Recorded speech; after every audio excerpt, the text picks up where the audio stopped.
India கூட்டணி ஆட்சிக்கு வந்த பிறகு இலங்கையில் உள்ள படகுகள் அனைத்தும் வரிசையாக தமிழகம் வந்து சேரும் என மீன்வளத்துறை அமைச்சர் அனிதா ராதாகிருஷ்ணன் தெரிவித்துள்ளார்.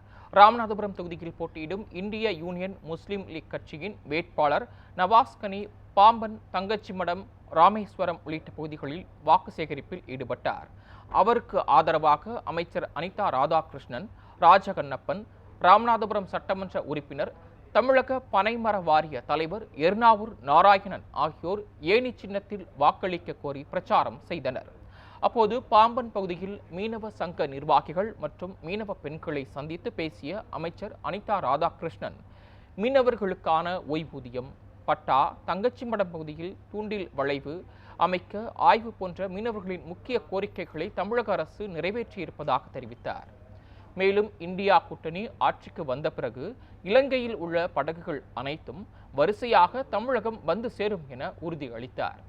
இந்த தொகுதியில் போட்டியிடும் OPS யாருக்காவது நல்லது செய்திருக்கிறாரா என கேள்வி எழுப்பியவர், யார் வந்தாலும் இந்த தொகுதியை தொட்டு பார்க்க முடியாது என்றும் தெரிவித்தார்.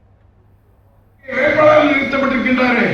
வேட்பாளர் OPS ஒருத்தர் எதிர்க்கட்சியில் நிற்காரு.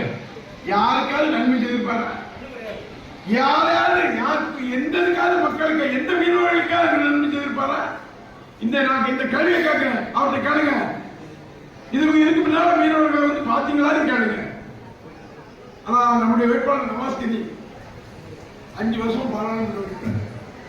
அவருடைய பாராளுமன்ற உறுப்பினர் நிதியை எந்தெந்த செய்யும் அத்தனை பணிகள் இன்னைக்கு செய்திருக்கின்ற சகோதரராக நமக்கு பணியாற்றியிருக்கார்.